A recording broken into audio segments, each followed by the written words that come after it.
गोरक्षा का मतलब क्या होता है? गो शब्द के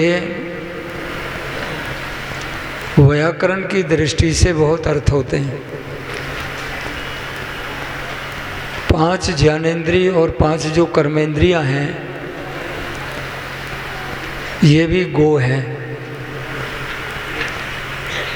और इसके अतिरिक्त हमारे शरीर के अंदर जो वाणी है, जिसका हम प्रयोग करते हैं,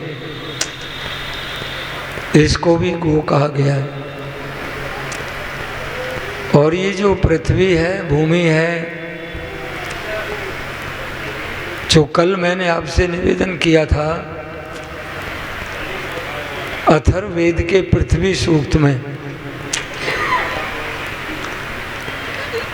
एक सूक्त आता है जिसको कहते हैं पृथ्वी सूक्त। और उसमें कहा गया कि माता भूमि पुत्रो अहम पृथिव्या, मंत्रांश है छोटा सा।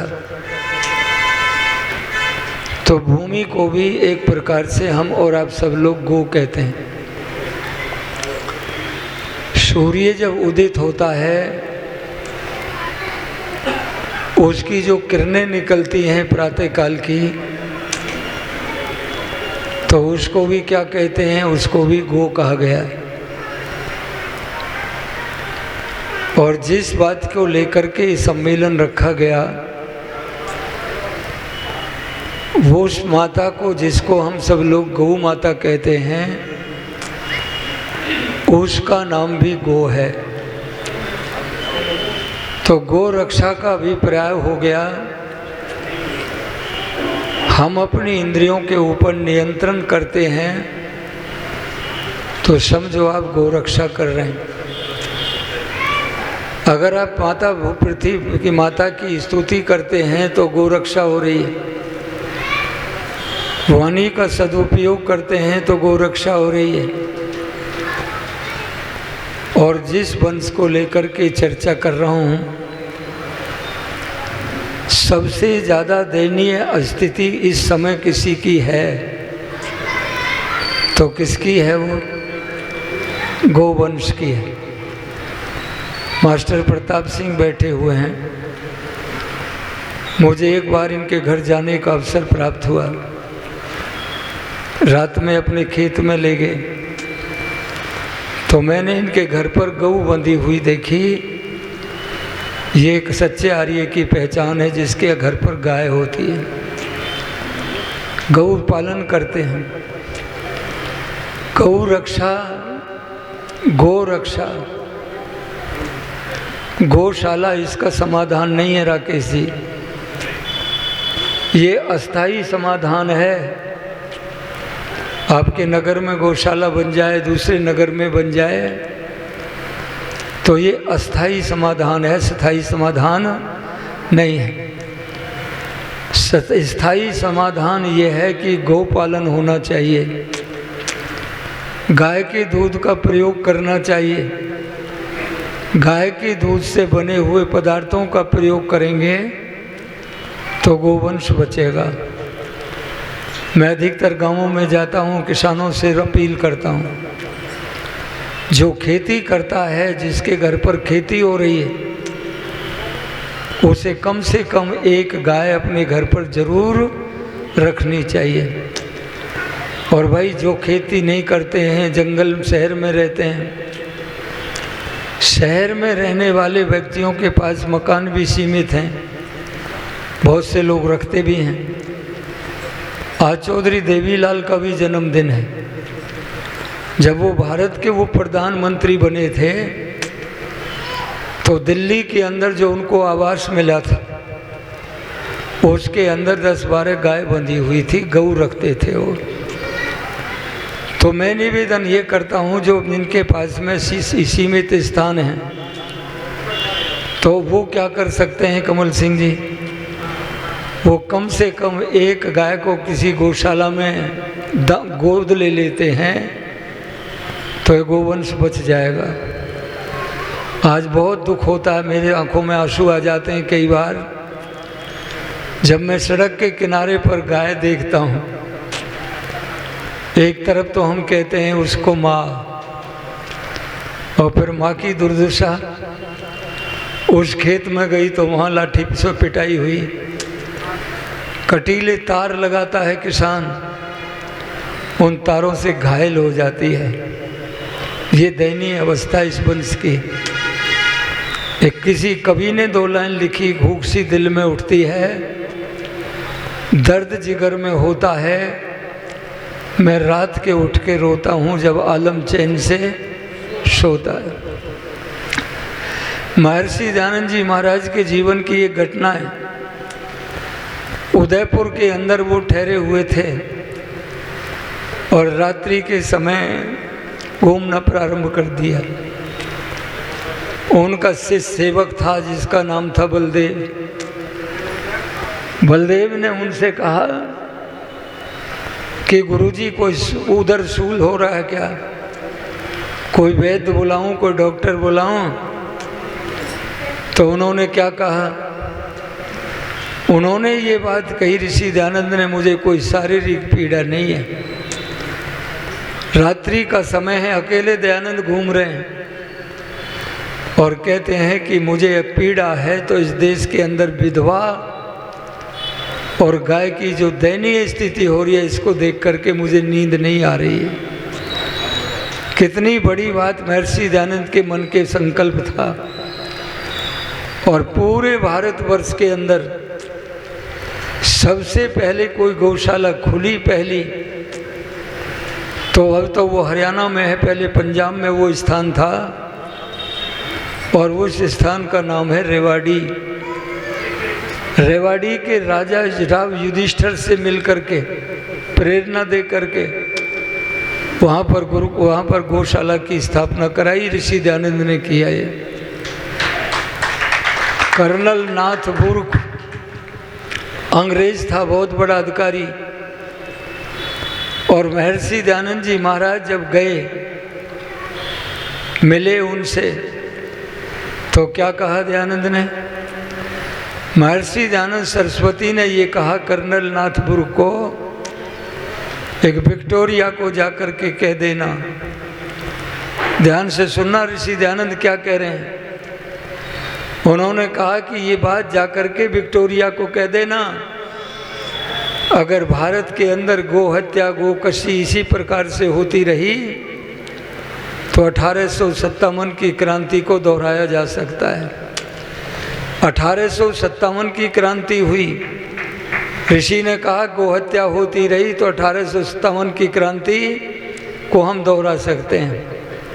महर्षि दयानंद ने ये बात कही विक्टोरिया के लिए। आज क्या स्थिति है, मेरी बात को अन्यथा मत लेना। मैं निष्पक्ष और ईमानदारी से कह रहा हूँ, मेरा किसी राजनीतिक पार्टी से कोई संबंध नहीं है। व्यक्ति का मैं समर्थक होता हूँ, कोई अच्छा आदमी है उसका समर्थन करते हैं।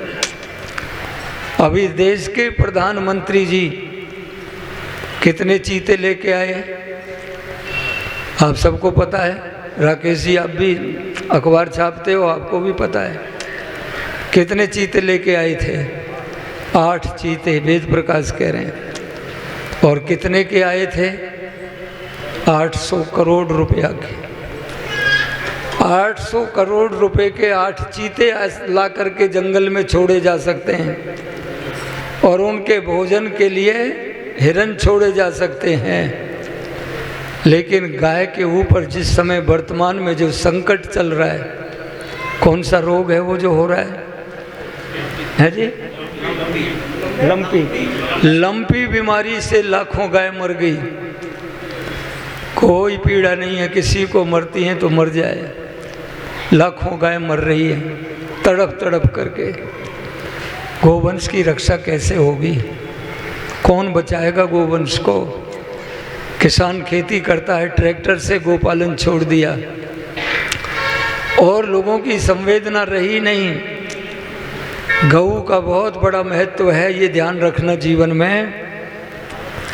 आपने च्यवन ऋषि का नाम सुना है कि नहीं सुना? च्यवन नाम के ऋषि थे, नहुष नाम के राजा के राज्य में तपस्या करते थे। जल में बैठ कर के ध्यान करते थे और एक दिन मछली पकड़ने वाले जाल डाल दिया और मछलियों को पकड़ने लगे। उनके साथ में च्यवन ऋषि भी बाहर आ गए और जब बाहर आ गए तो उन्होंने हाथ जोड़ा, विनय की प्रार्थना की, क्षमा मांगी, ऋषि आप हमें क्षमा कर देना, ये भूल हो गई। तो ऋषि ने कहा ऐसे नहीं उठूंगा, मेरी कीमत देनी पड़ेगी। कीमत की बात जब चली न, उसको पता लगा, राजा पहुंचा नदी के किनारे और पहुंच करके क्या कहा उन्होंने राजा ने कहा कि 1000 स्वर्ण मुद्रा दी जाए इनकी कीमत। 1000 स्वर्ण मुद्रा बहुत थी। तो उन्होंने कहा क्या बस मेरी यही कीमत है? उन्होंने कहा 10,000 स्वर्ण मुद्रा दी जाए कि कहा यही कीमत है। अंत में राजा ने कहा कि आधा राज देता हूँ, आप प्रसन्न हो जाओ। तो उन्होंने कहा महाराज मेरी क्या इतनी कीमत है कि आधा राज आप मुझे दे दें? उसी समय कुल पुरोहित, राज पुरोहित वहाँ पर आए और राज पुरोहित ने कहा कि राजन एक सुंदर सी अच्छी नस्ल की एक गाय मंगाओ और ऋषि को भेंट स्वरूप दे दो, इसकी कीमत ये है, इससे ज़्यादा कीमत नहीं होती। गाय मंगाई गई और उस गो को लेकर के ऋषि प्रसन्न होकर के अपने जंगलों में अपने आश्रम में चले गए। आधा राज्य भी कीमत नहीं है जितना एक गो की कीमत। बहुत बड़ी कीमत है। गाय वंश को बचाओ, कैसे भी बचाओ, सरकार पर दबाव बनाओ। सरकार ने बहुत कठोर कानून बनाए हैं, आपके उत्तर प्रदेश में बने, बिहार, हमारे हरियाणा में भी बने, पर कुछ मलेच्छ और विधर्मी लोग आज भी चोरी छिपे गो हत्या करते हैं।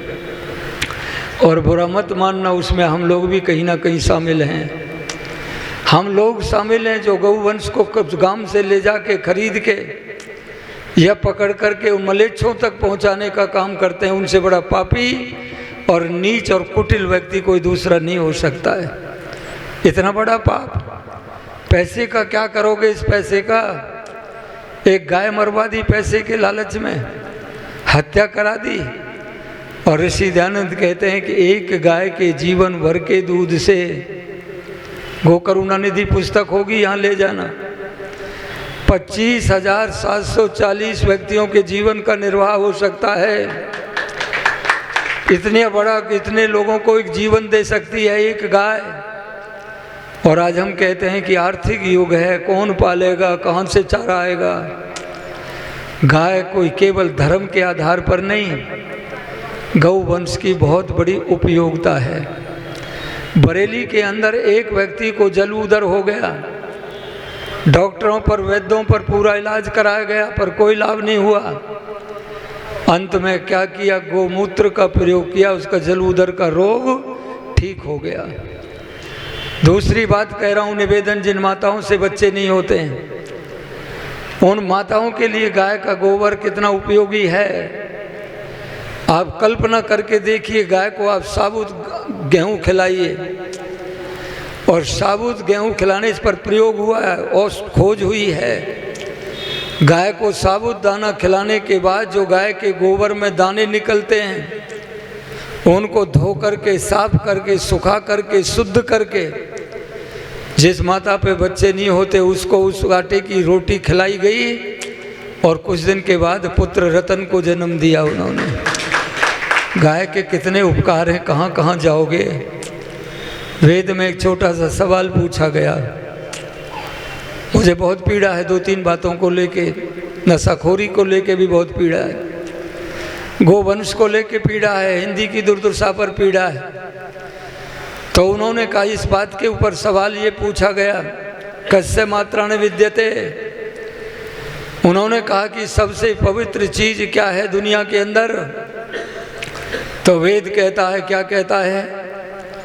वेद ने कहा कि गो वस्तु माता ने विद्यते, गौ माता से पवित्र दुनिया में दूसरी कोई चीज नहीं है। गौ माता इतनी पवित्र जिसके हाथ फेरने से तपेदिक का रोग दूर हो जाए, चेचक वो टीबी का रोग दूर हो जाए। और जो गौ माता हमें ऑक्सीजन देती है, उस गौ माता की क्या दुर्दशा बनाई। आप बहुत बुद्धिमान बैठे हैं, मैं कोई भाषण नहीं दे रहा हूँ, केवल विचार कर रहे हैं। इस देश के अंदर जिस समय भारत आज़ाद हुआ, कब हुए आज़ाद? 15 अगस्त 1947 को हो गए। बहुत खुशी की बात है, हो गए आज़ाद। आज़ादी कोई मांगे से नहीं मिली, कोई थाली में परोस करके नहीं दी किसी ने। संघर्ष करके, लड़ाई लेकर के, बलिदान दे करके आज़ादी लाए। उस समय उस गांधी कहा करता था कि देश के अंदर सबसे पहले आज़ाद होने के बाद गौ हत्या पर प्रतिबंध लगेगा और बिना किसी मुआवजे के शराब की दुकानें बंद कर दी जाएंगी। पर गांधी के चेलों ने ये काम नहीं किया। इस काम को कर जाते तो बहुत बड़ा उपकार इस देश का, राष्ट्र का हो जाता। एक भूल हुई उस समय बहुत बड़ी। सरदार वल्लभ भाई पटेल जैसा लौह पुरुष आज भारत में कोई पैदा नहीं हुआ, आज तक नहीं हुआ सरदार वल्लभ भाई पटेल के बाद। उस समय अगर थोड़ा सा विरोध हो जाता इस बात का तो ये गोवंश बच जाता। जब सवाल हुआ कि इस राष्ट्र का पशु कौन होगा, राष्ट्रीय पशु, तो क्या निर्णय ले लिया लोगों ने? वाघ को कह दिया, वाघ जो हिंसा करता है, जीव जंतुओं को खा जाता, मार देता है, उसको राष्ट्रीय पशु घोषित करना बहुत बड़ी भूल थी। ये भारत चलता है अहिंसा के रास्ते पर। अहिंसा परमो धर्म भारत का एक मूल वाक्य है, लोकसभा में, विधानसभा में, सब जगह लिखा है। अहिंसा हमारी संस्कृति है। लेकिन उस समय मैं कहता हूँ भारत के अंदर अगर गोवंश को राष्ट्र पशु घोषित कर दिया जाता तो ये दुर्दशा नहीं होती। इस देश का राष्ट्रीय पक्षी है। पक्षी क्या है? मोर को पक्षी बनाया गया। इस देश के अंदर जो है कि हम देखते हैं कि मिठाई भी है, राष्ट्रीय मिठाई। किसको माना जाता है? जलेबी को। राष्ट्रीय बहुत सारी चीज़ है। राष्ट्रपिता भी यहाँ पर बना। आज भी लोग कहते हैं राष्ट्रपिता, मुझे उससे कोई मतलब नहीं है। पर आज तक इस देश के अंदर एक स्थान अब भी खाली है और वो स्थान खाली है राष्ट्र माता का। नरेंद्र मोदी जी साहस करके, अमित शाह होम मिनिस्टर साहस करके अगर इस देश के अंदर गाय को जो है राष्ट्र माता घोषित कर देते हैं तो इनका बहुत बड़ा भला होगा, इनका कल्याण होगा। राष्ट्र माता तो हम घोषित कर ही सकते हैं, करना चाहिए। जब इस देश में इमरजेंसी लग सकती है एक ही रात में, जब इस देश के अंदर एक ही रात में नोटबंदी हो सकती है, जब इस देश में 370 की धारा हट सकती है बिना किसी खून खराबे के, बिना लड़ाई झगड़े के, तो गौ हत्या का बंदी केंद्रीय कानून राष्ट्रीय स्तर पर क्यों नहीं बन सकता है? बन सकता है, लेकिन पटेल बनने की आवश्यकता है। पटेल बनने की आवश्यकता है, ज़रूरत है। अगर कोई पटेल बन करके इस काम को कर दे तो मैं तो उनके चरण स्पर्श करूंगा, उनकी मिट्टी को अपने माथे पर लगाऊंगा। सवाल बचाने का है, राष्ट्र की बचाना है। गाय बचेगी, राष्ट्र बचेगा, ध्यान रखना। कृषि का आधार गोवंश, आर्थिक हमारी जो उन्नति है उसका आधार गोवंश। परिवारों को शुद्ध दूध और घी मिले। एक बात और कह रहा हूँ, बात लंबी हो जाएगी, मूलचंद जी मेरी तरफ देखने लगते हैं। फिर राष्ट्रीय भारतीय कांग्रेस का अधिवेशन हो रहा था। आज की कांग्रेस की बात नहीं कर रहा हूँ, उस कांग्रेस की बात कर रहा हूँ। उस कांग्रेस के अधिवेशन में एक प्रस्ताव पारित होना था और वो प्रस्ताव जो पारित होना था, किसने लिखा? डॉक्टर राजेंद्र प्रसाद ने लिखा। और प्रस्ताव पास करने के बाद जब थोड़ी देर के बाद में देखा गया प्रस्ताव कहाँ है, कागजों में कहीं पर इधर उधर हो गया, वो प्रस्ताव नहीं मिला। ध्यान से सुनो धर्मवीर, उस समय क्या कहता है? जवाहरलाल नेहरू ने कहा, राजेंद्र प्रसाद तुमने वो प्रस्ताव लिखा था, दोबारा लिख दो। डॉक्टर राजेंद्र प्रसाद ने वो प्रस्ताव लिख दिया। और लिखने के बाद क्या हुआ? जब प्रस्ताव लिख करके सामने आ गया इतनी देर में पुराना प्रस्ताव भी मिल गया। जवाहरलाल नेहरू ने दोनों प्रस्ताव मिलाए, एक भी शब्द आगे पीछे नहीं था, ज्यों की त्यों लिखा। तो उन्होंने कहा डॉक्टर राजेंद्र प्रसाद को, नेहरू ने, तुम्हारी कुशाग्र बुद्धि को मैं नमन करता हूँ, तुम्हारी बहुत अच्छी बुद्धि है, लेकिन डॉक्टर राजेंद्र प्रसाद जो कहते हैं उसको सुनो। डॉक्टर राजेंद्र प्रसाद ने कहा जवाहरलाल, ये बुद्धि गाय का दूध पीने वाले की है, गाय का मांस खाने वाले की नहीं है। डॉक्टर राजेंद्र प्रसाद ने नेहरू को कहा, आज बीफ का सप्लाई हो रहा है, मैं ज़्यादा बात करूँगा कि और कुछ हो जाएगी, मेरी वक्त से और कुछ निकल जाए। अपना नेट के ऊपर चालू करके देख लेना, सर्च करना, गोहत्या बढ़ी है या कम हुई है। भारत से जो गोमांस निर्यात होता है, विदेशों को जाता है, उसकी सब्सिडी घटी है या बढ़ी है। गोमांस के जो निर्यात बीफ जाता है, उस बीफ को ले जाने के लिए भी उसकी मात्रा बढ़ी है कि नहीं, ये आप स्वयं गूगल पर सर्च करके देख लेना और सच्चाई तुम्हारे सामने आ जाएगी। नेहरू जब समय में अपने जवाब, नरेंद्र मोदी प्रधानमंत्री नहीं बने थे पहले चुनाव से पहले, उन्होंने बहुत बड़ी घोषणा की थी इस देश के सामने। उन्होंने कहा गोहत्या की बात तो छोड़ दो, एक मुर्गे की भी हत्या भारत में नहीं होने दूंगा। ये बात हमारे देश के उस समय के आज के प्रधानमंत्री ने कही थी, पर वो काम नहीं हो पाया, उसमें कुछ व्यवधान पड़ते हैं। आज भी बीफ को लेकर के भाजपा के ही सांसद ने कह दिया कि बीफ हमारा, हम खाएंगे, हमारा मनपसंद भोजन है, हमारे भोजन के ऊपर कोई प्रतिबंध नहीं लगा सकता है। और अफसोस इस बात का है, एक बहुत बड़े व्यक्ति ने, जो बहुत बड़ा एक संगठन चलाता है, और ये जो अपने आप को हम कहते हैं हिंदुत्व की रक्षा के लिए हिंदूवादी संगठन, उनके ही अभी एक उप संचालक ने कहा मांस खाने का धर्म से कोई संबंध नहीं है। बताओ ये ठीक कहा गलत कहा? मांसाहारी धर्मात्मा नहीं हो सकता। जो मांस खाता है वो पाप खाता है, वो पापी है, वो निकृष्ट व्यक्ति है। और शास्त्रों में लिखा हुआ है मांस खाने वाले व्यक्ति की आत्मिक उन्नति नहीं हो सकती है। कहाँ कहाँ क्या क्या भाषण दिए जा रहे हैं। केवल चंद वोटों की लालच के लिए हम कितने गिर गए।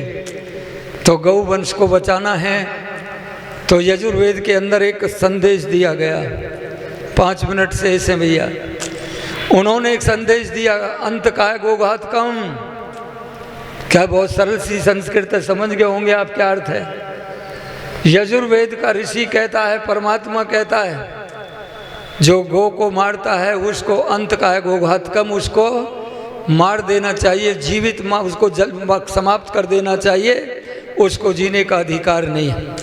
ताली बजाओ उस वेद के वाक्य के लिए जिस वेद ने ये संदेश दे दिया। और ऋग्वेद में आता है, वो मंत्र तो मुझे याद नहीं है, उसमें कहा जो हमारे घोड़ों को मारता है, जो हमारे मनुष्यों को मारता है और जो गौवंश की हत्या करता है, ऐसे व्यक्ति को शीशे की गोली से उड़ा देना चाहिए, मार देना चाहिए, समाप्त कर देना चाहिए। ये परमात्मा का संविधान है।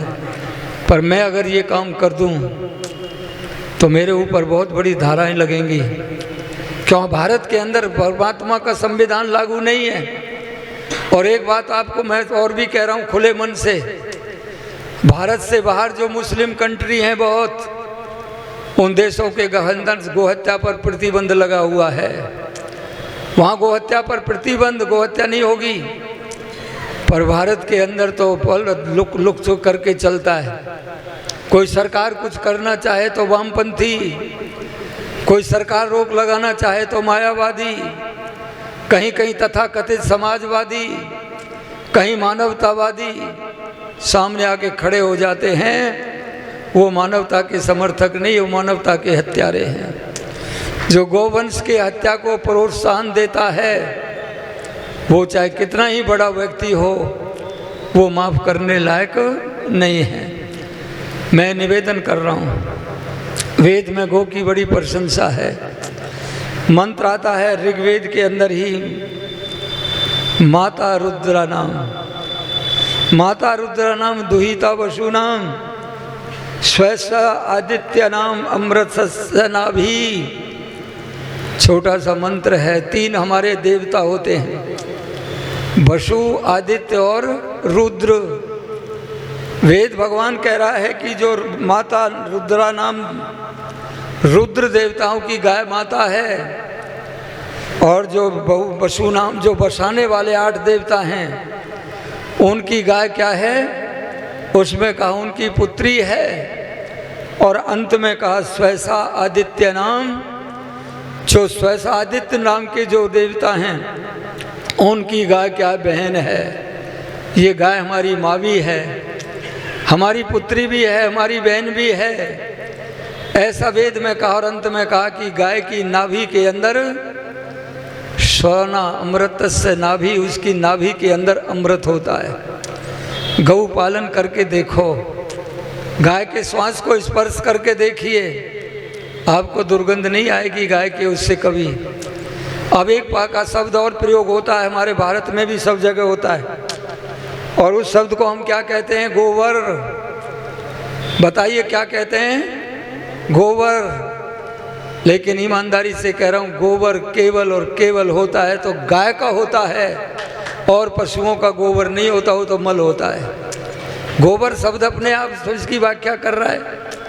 गोबर के, गाय के गोबर का समिधाएं बना करके हवन कुंड में जलाओ, गाय के गोबर से उपले बना करके उससे भोजन पकाओ, गाय के गोबर का हम खाद के रूप में प्रयोग करके देखें, बहुत बड़ा लाभ होगा, कोई हानि होने वाली नहीं है। पर इस गोवंश को बचाने का कुछ करो, संकल्प करो। प्रधानमंत्री जी को भी लिखो कि गोवंश को राष्ट्रीय माता घोषित किया जाए, ये बच जाएगा, बचेगी, पालन पोषण होगा।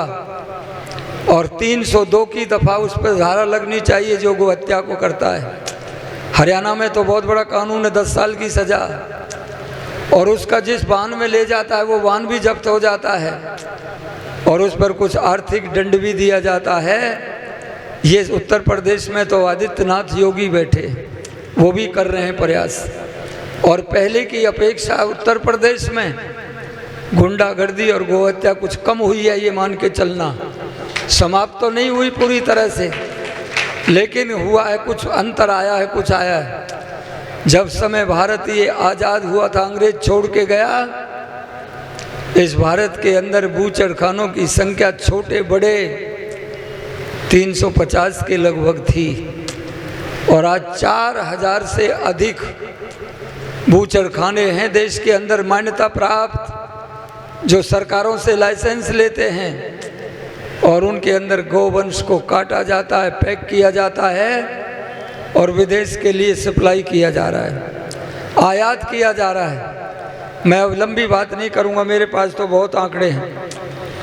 1910 के अंदर सबसे पहले ये बूचड़खाने 1910 में, उस समय हमारे देश के अंदर 350 बूचड़खाने थे।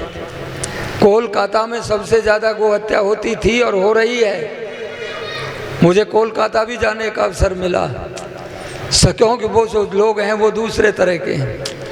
तमिलनाडु में गोहत्या होती है, केरल में बहुत बड़ी गोहत्या होती है, और हमारे इस हिंदी भाषी क्षेत्र में भी होती है। दक्षिण भारत का तो ब्राह्मण भी गोमांस खाता है, वहाँ गोमांस खाता है। तो आइए हम सब लोग मिलकर के इस पशु को, इस वंश को, इस जाति को बचाने का प्रयास करें, और उसका उपाय केवल गोपालन और गऊ के बने हुए दूध और घृत से हम उसका उपयोग करें, वस्तुओं का प्रयोग करें। आजकल के बच्चे कहते हैं गाय के दूध में टेस्ट ही नहीं है, स्वाद नहीं लगता। कमाल की बात हो गई। मैं एक बुरकाड़ से कह रहा हूँ गाय का दूध नहीं है। अकबर ने बीरबल से एक बार सवाल पूछा था, एक बार बस उस बात को कह के समाप्त कर रहा हूँ। अकबर ने कहा था कौन से पशु का दूध सबसे अच्छा होता है। बीरबल ने क्या उत्तर दिया था? बीरबल ने कहा था बकरी का होता है, बकरी का दूध सर्वोत्तम होता है। उन्होंने कही तो अकबर ने कहा रे बीरबल तू हिंदू है, हिंदू उसको गाय माता कहते हैं और तू कह रहा बकरी का दूध। उनका महाराज आपने दूध पूछा था, गाय का दूध नहीं होता, वो तो अमृत होता है। मैंने तो दूध की बात कही है, अमृत है गाय का दूध, दूध नहीं है। अरे इस अमृत पान करो, बुद्धि अच्छी रहेगी, शरीर में रोग नहीं आएंगे। मैं तो बीमार हो गया ये पन्नियों का, थैलियों का दूध पी पी के, जहाँ जाए वहीं थैली का दूध। यहाँ तो कल व्यवस्था कर दी थी मूलचंद जी ने, नहीं थैली का नहीं था, अच्छा दूध आया रात। तो मैं यही बात कह रहा हूँ कि अपने आप में भाई थोड़ा हाथ जोड़ के इस वंश के लिए कुछ करो, नहीं तो ये प्रजाति समाप्त हो जाएगी बहुत दिन के बाद। चलेगी अभी तो, पर ख़त्म हो जाएगी इस तरह। गाय को बचाओ। हिंदू मुसलमान का कोई सवाल नहीं है। मुसलमान भी कई मैंने देखे, मेवात क्षेत्र में मैं जाता हूँ कि गौ पालन करते हैं, गाय पालते हैं, गाय का दूध पीते हैं, कि उनमें कुछ से नहीं अधिकांश लोग हैं जो गोवध में शामिल रहते हैं। अभी राकेश जी मुझे कौमी एकता सम्मेलन में बुला लिया। कौमी एकता का मतलब था कि हिंदू मुसलमान में सौहार्द कैसे हो। तो मैंने, जब मेरा नंबर वहाँ आया, मैं मुख्य वक्ता था, बड़े बड़े मौलाना बैठे थे वहाँ पर, मौलवी। मैंने कहा कि सुनो, अगर कौमी एकता करना चाहते हो तो ये तो तुम्हारे अंदर जो गौ के, गाय के प्रति जो घृणा है और जो गोवध करते हो, इसको बंद कर दो, कौमी एकता हो जाएगी। इसको करो पहले प्रतिबंध, लगाओ इसके ऊपर रोक। तो मौलाना ने उस समय तो आश्वासन दिया, पर करता कौन है, क्या है, इसका पता नहीं है। तो भाई मैं हाथ जोड़ के निवेदन करता हूँ, प्रार्थना करता हूँ, गावो विश्वस्य मातरम, गाय पूरे विश्व की माँ है। और मेरे सामने कोई मेरी माँ को बेइज्जत करे और मैं बैठा रहूं तो मेरे लिए लानत है। कुछ करो, कुछ करो, कुछ करो। राकेश जी कुछ लिखो इसके ऊपर भी, छोटी छोटी पुस्तकें लिखो। गो करुणा निधि बहुत अच्छी पुस्तक है, लेके जाना भाई, पढ़ो उसको। आप सबका धन्यवाद। ओम शांति।